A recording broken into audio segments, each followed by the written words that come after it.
Alright everyone, this is my Houdini to Maya tutorial. We're going to be working with the flip fluid simulator in Houdini, and we're going to surface it and throw it into Maya.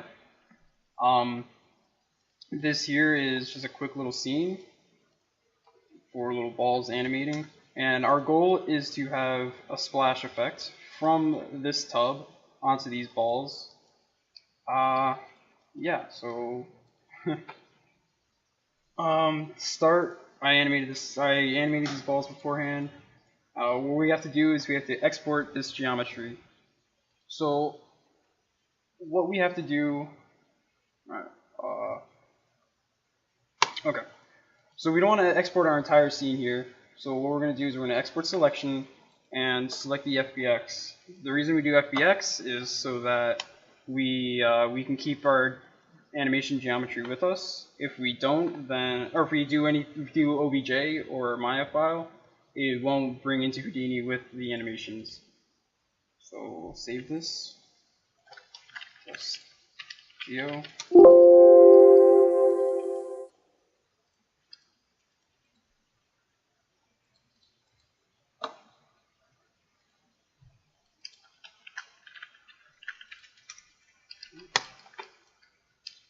So we're done with Maya for the most part.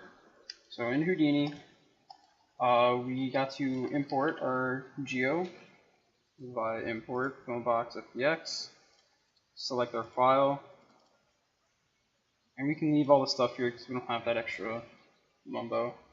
Click import, and we have our geometry. As you can see with here, we do not have our subdivisions since Maya exported them. Since in Maya we have smooth preview, it didn't actually export the smooth preview. So what we're going to have to do here is select our geometry, separate them, and subdivide them so that we can have proper collision geometry. So if we press tab, type in geo, we get a geometry node. Grab that, let's rename that to flip_geo. And in here we have to reference our FBX geometry. So grabbing an object merge, we can select object 1 and select our geometry, our cylinder. So as you can see, it doesn't grab the geometry exactly what we need. What we have to do is select transform into this object, and we get the geometry we want. So what we have to do is now subdivide. Subdivide by 3. My smooth preview is a subdivision of 3. Repeat that, and that looks perfectly fine. Now we can grab a null, attach that to that, and let's label this something nice. Out, tub. And that's cool, so we got to do that for the rest of the pieces here. What we can do is we can select all 3 of these nodes, select V, select V, and select our new geometry. Let's select our ground plane and rename this to out G plane. Okay, and do that for the rest of the spheres. Grab this, copy and paste that. Import spheres. And if we rename this to out sphere 1, Houdini understands the numbers in strings, so if we were to just paste, it will automatically rename the null to 2, 3, and 4. So we got to go back to the object merge, and instead of locating it, we can just type in sphere 2, sphere 3, and sphere 4. So if we look here, we have all of our geometry imported and subdivided. So we got our collision geometry nice and dandy. We have to actually make our fluid geometry. So how we could do this is we could actually have a ball collide into the tub and splash out and make contact with our ground plane and these 4 balls. But how we're going to orient our camera, we won't actually be seeing the tub, so we can cheat our way around it and emit outside of the tub.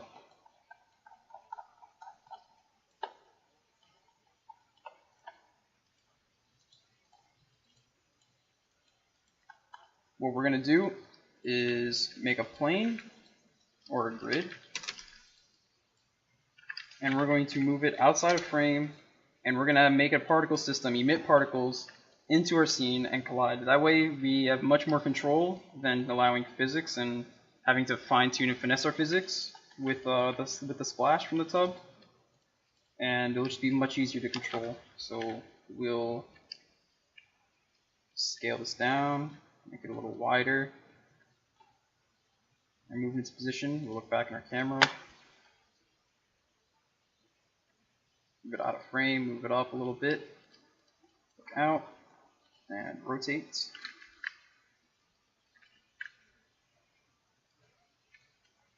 Okay, cool. Let's write a null for this so it can be referenced later. Let's make this out emitter. Cool. So we have everything set up for this. Now all we have to do is actually build the simulation. So we will tab .net for network. And inside, so in order to make a fluid simulation, what we'll need are particles and the particle object. So we will grab a flip solver, and you can see that it's asking for the source of our particles and the actual fluid to solve. So we'll grab a flip object for our physical thing to solve and the particle source. For the particle source, you can use a standard pop source. Much simple, or very simple, super easy to use. We can pop source, bring that in, and connect that to our source. So we, in order for the pop source to actually emit particles, we have to choose where to emit particles from, and that's we're going to use a SOP. And if we look here, we can see we have our emitters. Nulls always default to the top of the hierarchy, so super easy to find. And so now we got two things emitting particles: the original flip object and the pop source. We're going to get rid of the pop object, so now we just have our particles emitting. So if we're to press play, we can see that our particles are emitting, but they're not moving anywhere. That's because we need to give it its initial values of velocity. So first, to make things a little bit easier to see, we can go to our flip object and go to guides, particles, and visualization. We can make them particles instead of giant spheres. So if we look at them, they're much easier to see, much nicer to see. So we go to pop source, attributes, and we can have it set to its initial inherit velocity from the SOP itself, but we didn't give it any velocity attributes, so we're going to set initial velocity itself. If we click play, you can see that they're kind of moving, but that's because they have velocity is 0, but it's got a random inherence of a variance. So we can make the velocity -1 to 1. We don't really know, it's randomized. So we don't want to randomize, we want to tell it where to go. So we set all these attributes to 0. And we press rewind, let's reset the sim. And we want it to go into the x-axis, but in the negative. So we're going to grab a velocity of, let's say, -10. Press rewind, we press play. We can see our particles are moving in the negative direction at 10 units per second on the x-axis. That doesn't look too cool, that doesn't look too realistic. So what we want is a splash to be parabolic. So what we're going to do is we can give it some gravity force. So we tab gravity, and our only option is gravity force. We hook that together, we resim, and it moves at the downward slope that we want, the parabolic slope we want, with the -10. But it's obviously not connecting. So what we're going to have to do is we're going to have to give it a little bit of up velocity. Maybe a up velocity of 6 initially. So what's going to happen is it's going to move to the left 10 units per second and up at 6 units per second, but with gravity affecting it, it slowly pulls it down. So those particles look like they're going to connect with these spheres, which is cool. This splash doesn't last forever. It obviously only has a certain amount of water that's going to splash. So we can tell it when to emit particles and when not to, which is by this constant activation. So we can tell it to emit from frame 1 to frame 12. Frame 14, that sounds about good. So if you alt-tab any of these black boxes in Houdini, it keyframes it. So we're going to tell it is that on frame 1 to frame 14, it's going to emit particles. 1 means that it emits, 0 means it doesn't. So if we go from 14 and then frame 15, it's going to have an emission value of 0. We're going to press play. We can see that it emits particles, and then at 15 it cuts off. No more particles getting emitted, which is about right. Cool. So all that's left really is to make the interactions with the ground plane and these 4 spheres. So in order to add collision geometry, we have to add to our tree itself. We can grab a merge, grab that into our tree, and we need to make static objects. Static objects basically mean collision objects because things don't have to be static.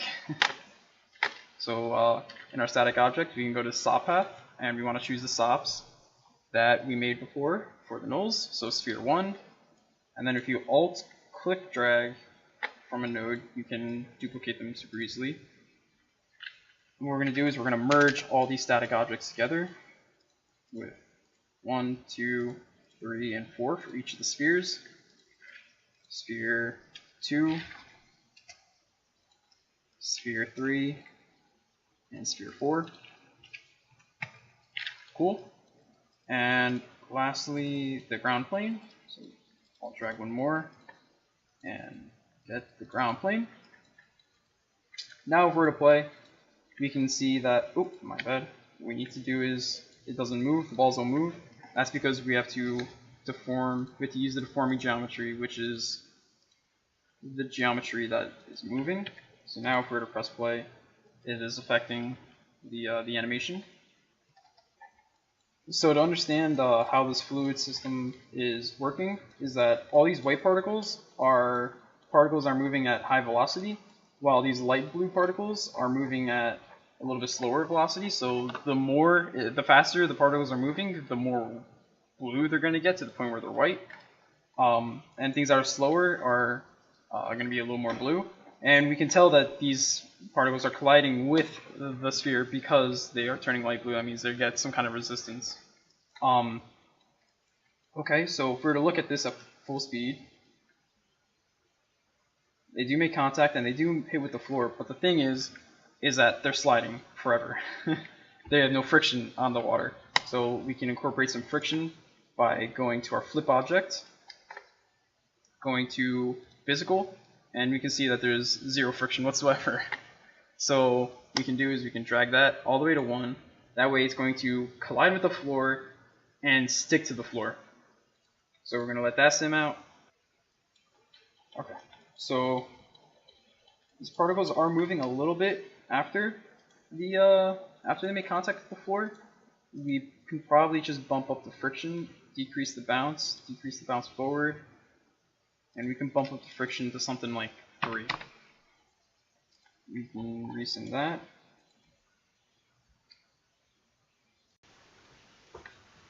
Okay, so the simmed out, and we can see that the fluid comes in, collides, and collides with the floor.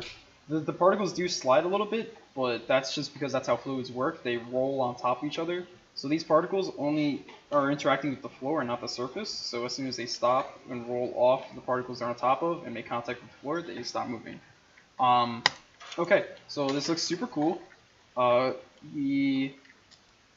satisfied with this. So we can pull out, and all we need to do is save this, and all we need to do is make a geonode.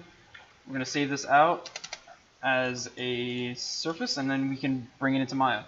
So we're going to label this flip import, because we're importing our flip fluid, and we need to reference the simulation that we did from the previous node, and we're going to do that with the .io.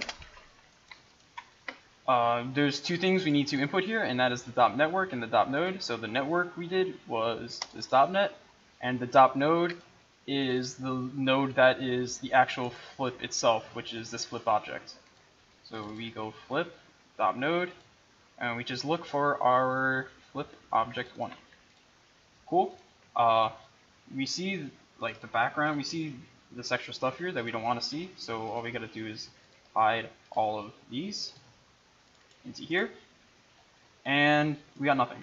That's because we have to tell it what to reference. So we go here to our fields, and we click plus, and when there's nothing here, it basically means everything's there. So it's saying, well, what object are we looking at? Everything. Alright, what field are we looking at in the flip object 1? Everything. So our geometry's here. So if we're to play this back, all our geometry's there. Our colliders aren't there, but that's because we want to surface the fluids and not the surface. So we go back, and it's only playing really smoothly because we have it cached. If I were to change something, I would have to recache it. So what I'm going to do is I'm going to do a quick little file cache, and that's going to save out our simulation. So if we were to close this program and bring it back up, we'll have our stuff running smoothly still. So file cache, we want to save our file.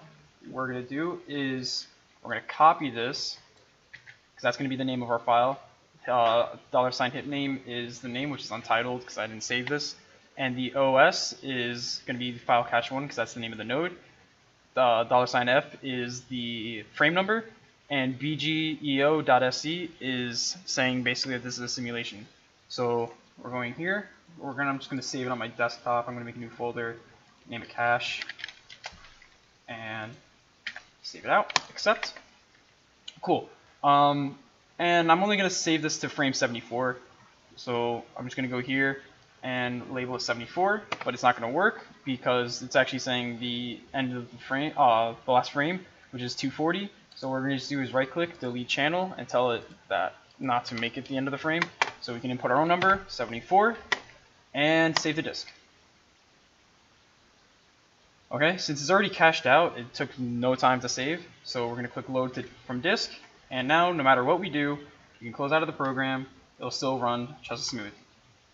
Cool. Alright, so now the last step is surfacing and exporting. So what we're going to do here is we're going to type surface for particle fluid surface, grab that, and connect it. And you see here, it says surface polygon soup. What it's going to do is going to take all our particles and calculate that into a mesh.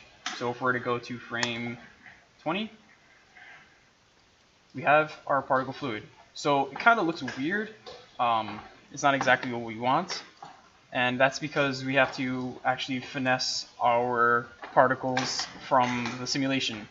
The particles are super far apart, and how it calculates is it takes the distance from, there's a particle here, a particle here, a particle here, a particle here. That's my guesstimate, but it's probably accurate. And it says if each particle has a radius of 0.75, then it's going to mesh the two particles together. If they're a little bit far out, it's going to make its own particle. And that's not what we want. We kind of want it a little more dense. So we're going to go back to our object level, go into our import, and what we're going to do is we're going to increase the amount of particles emitted. Go to source, or sorry, birth, and we're going to increase the birth rate, what they are, to something like 50,000. It's going to have to recache. We go back here, and we press play. And it's going to take a little bit longer to sim than before, and that's because there's simply more particles, just 10 times the amount of particles. Okay, that should be long enough. We look back. Looks cool. We get a lot more detail in our particles. It looks a lot more finesse. Before we didn't get to see these the particles behind the spheres, because obviously they didn't get past. So cool. We look back and let's see it's surfaced. Let's show. And it doesn't change. And that is because, like the file cache, as I said before, no matter what happens, we see the same particles that we saved out. So what we're going to do is we're going to save the simulation we just made. So we can either overwrite or we can just make a new file, and we're simply going to make a new file by labeling this one v2. And now we click save the disk. And we already cached up to frame 42, so it went straight to 42, and it's going to cache out the rest. So give it that a few seconds, and it should be done.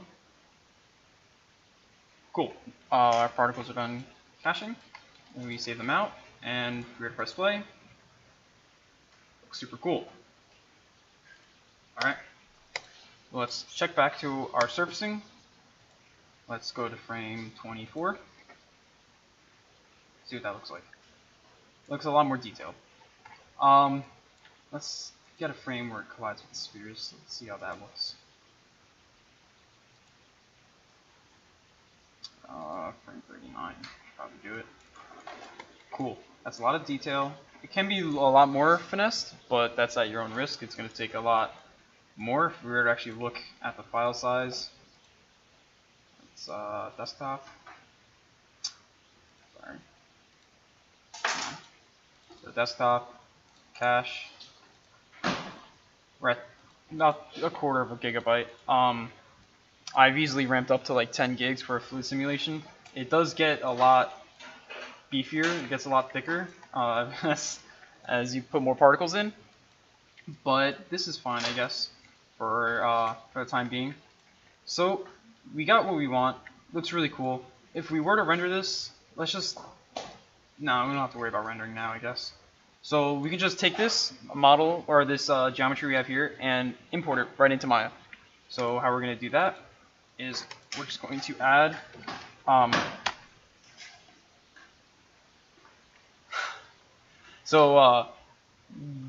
normally you would take something as an FBX and export it as an FBX, but the thing is that this is such dense geometry, and it's not saving it as an animation, but it's saving it as a new model every frame, because that's basically what it is. It's remeshing every frame. So what we're going to do is we're going to make an Alembic file, an ABC file. So we are going to, we're going to go to our export tab, and we're going to, ROP basically means output, like export. So we're going to do a ROP Alembic. We're going to tell it to render a frame range, and we're going to, again, go back to delete channels, so we can import our own number, 74, and tell it where to save to. It's going to save it as one file, so it's not going to save as like a sequence like our cache. So we can just put it on a desktop and name this our flip export. Flip export. Make sure you label it ABC at the end. It doesn't automatically put in the extension for you. So all these don't really mean anything to us. We don't need all this. So we can just click render to disk, let that save, and we should be able to import into Maya. Cool, done. Our stuff is done simming. We can go back to our Maya file and back to our original scene, and all we got to do is go to the animation tab, cache, Alembic cache, and import our Alembic file. So we just locate our stuff, bring it in, give it a little time, and press play, and here's our stuff. It's kind of clunky at our viewport, but I can assure you every frame's there. So let's get something like this. Cool. That's I'm pretty sure exactly the frame we had in Houdini. Yeah, so that's basically our fluid simulation. Looks cool. Looks real. Looks sick. You can do everything you normally do in Maya, so you can give it its own shader. You can give it an Arnold shader. I don't recommend doing an Arnold shader for fluid, because simply put, Maya isn't that good when it comes to fluids. That's why I don't prefer doing fluids in here. But if you need to, you can do something cool. You can give it a little transmission with high specular. Give it something nice. And yeah, that's how you import your fluids into Maya.